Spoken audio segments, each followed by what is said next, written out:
One of the things that it's important for Asian women in particular to learn is to question the culture, to question the dogma, the rule, the habit that says that the child must sacrifice their happiness to take care of an abusive parent. So let me give you a couple of examples.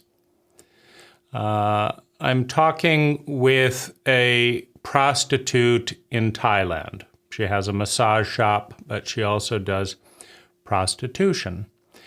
And she's crying because her brother is being sent to college, but she's not because she's a woman.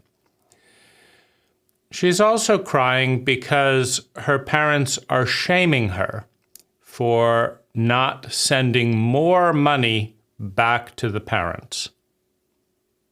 Her brother is not appreciating the money she's sending for his college, and she's having to become a prostitute to make enough money so that the parents can do nothing, so that the brother can go to school, and she feels utterly small, worthless, and useless. And the parents do not care that their daughter is a prostitute. In fact, they don't want to know. If they know, they will shame her some more, right?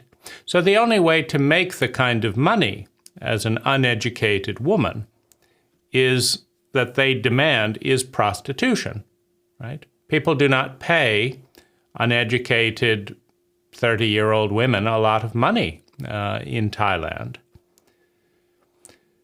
right? So how's she going to get a lot of money so that 3 people can lay around and do nothing, and so that her brother can get an education? There's only one avenue. It's prostitution, sex for money. Her parents don't want to know about this, though, because it's embarrassing. So what they want is they want to send their daughter into a brothel to be a prostitute. They want to not talk about how it feels to be sent to a brothel. They want to get lots of money, as much as possible. They want to do nothing, and they want to be chauvinistic. They want to value their son more than their daughter, when the daughter is providing all of the value. You see the problem here? Well, the problem is deeper. Why doesn't she just say, "Fuck you, you cruel, unfair, sadistic, sociopathic parents, and you self-centered brother"? I don't need a family like that. That's not friendly, it's not kind, it's not fair, it's not balanced, it's not good for me, and you don't care. You're using me to get what you want. Why doesn't she say that to the abusive father, the abusive mother, the selfish brother? Why? She's a free woman. Why not walk away? Well, the culture, drills in thousands of times, good girls take care of their parents, good girls take care of their parents. Bad girls don't take care of their parents. Do you want to be a good girl or do you want to be a bad girl?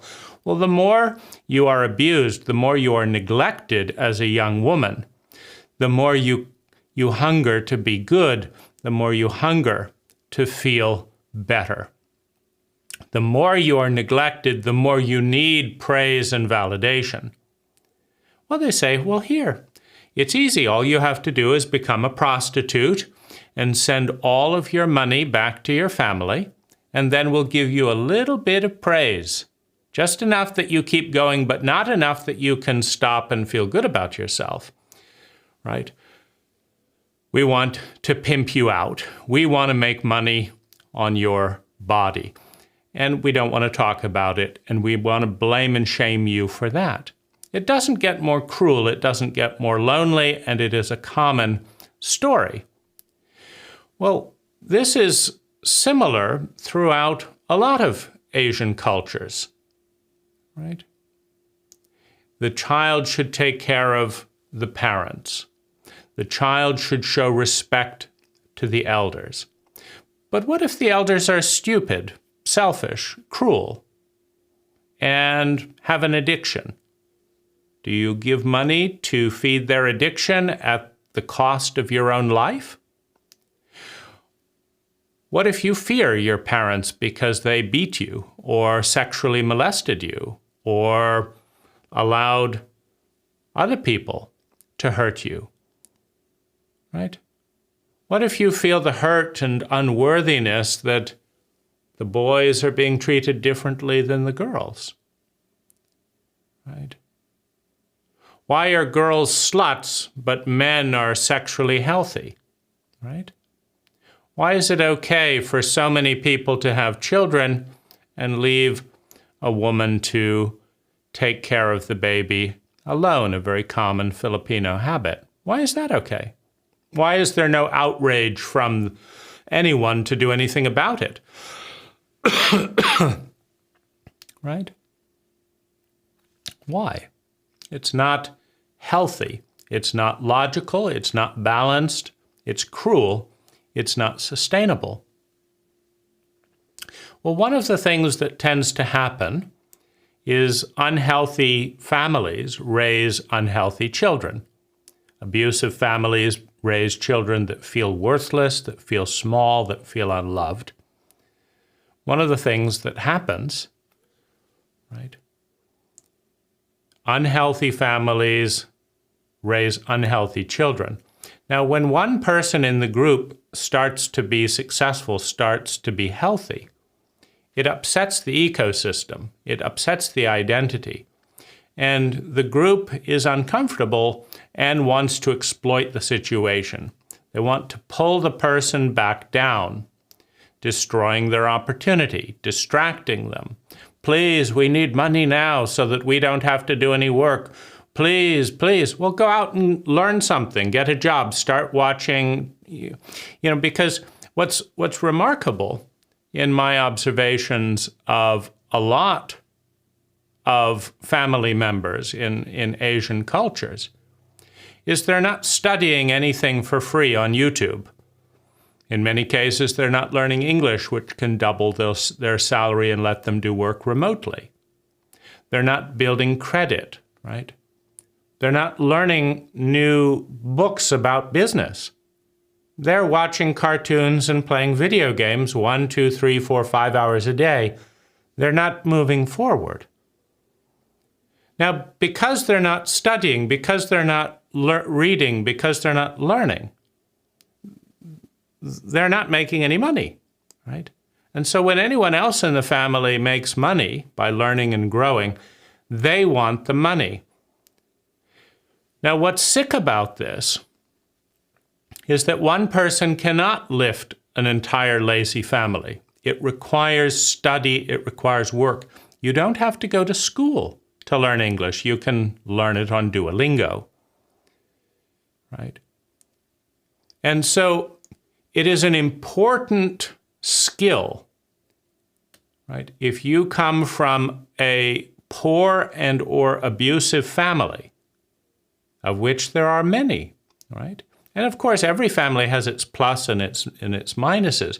But if you come from a poor and abusive family, you must separate from the identity, from the habits of your family, from the guilt and the shame of your family. You must separate from the manipulation of your family so that you can be healthy, so that you can focus, so that you can become the person that you wish to become, right? But the most unhealthy family will do everything possible. Can I get a loan? Can I get money? Can I do this? Can come home and help us and forget about your future, right? The most unhealthy families will not be taking steps to climb. They will be taking steps to pull your possibilities down, right? Now, when we're raised in water, when we're raised in a culture where everyone agrees here's the good child, dedicating their whole life to their parents, right? But what about the good parents dedicating their whole life to their children? Where's that focus, right? Well, it's not as common in Asian cultures. Now, and this is also important as part of cultural literacy. In the United States, the good parent is dedicated to their child, but it is just as sick, right? In the United States, you're a bad parent if you don't do extracurricular here, and you don't do this, and you didn't hire a tutor, and you didn't spend money for this and do this. You're a bad parent, right? So that both sides have things to learn, right? In Asian cultures, you're a bad child if you don't do all of this to your parent, and that's unhealthy. In the United States, you're a bad parent if you don't do all of these things, right? Many parents in the United States feel horrible if they don't hire a basketball coach, they don't have a little league coach, they don't have new clothes for the things, they didn't buy enough presents for their children, they didn't do this, they didn't do that, and they feel like horrible parents, right? Many young women in Asia, if they don't send money for this and work hard and do this and not say anything, and they feel like terrible children. It's both a cultural scam, right? It's a cultural scam. And it is important to learn the art of separating, of pausing. You can go back later once you're strong, once you have a sustainable, successful identity. It may take you about 5 years of going from ignorance and worthlessness and shame and guilt and having nothing to being confident, having skills, having knowledge, having power, having money. It may take you 5 years of differentiating, separating. But then you are the greatest teacher in your family. You have the most money, you have the most knowledge, you have the most confidence, you have the most strength. Now you can be a mentor for people willing to work and willing to learn. Not handouts. That's not how wealth is made in a family. Everyone must work hard, do chores, build skills, build knowledge, build activity, and the entire family can blossom if it wants to. But many families are sick.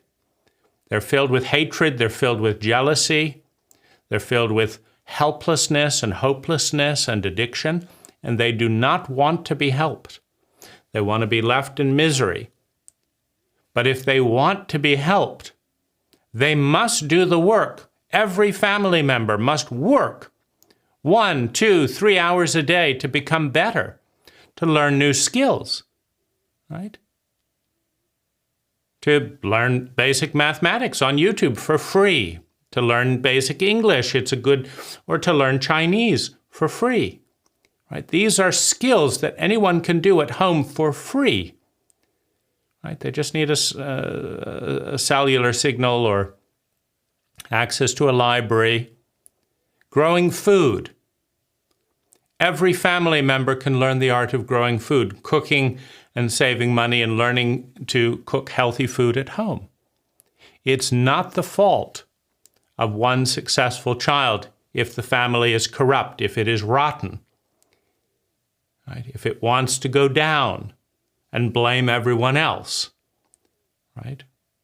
So this is part of the curriculum, the art of setting a boundary, right? And that's one of the reasons that to join this university, you either need the support of your family that is a healthy family to say, go, focus on you. In a few years, in 3 or 5 years, then you can contribute to the family because you'll be strong and healthy if you want to. Or you must have the willingness to cut ties from sick and unhealthy families so that you can become strong, so that you can become intelligent, so that you can become healthy. And then, from a position of strength and insight, if any of your family members wants to come up with you It's free to become a university member. You can share everything that you're learning for free with your family. And they can all climb together, and a healthy family will appreciate and praise you for that. A sick one will hate you and blame you because you're rising out of the pit, right? And their sickness is not your fault.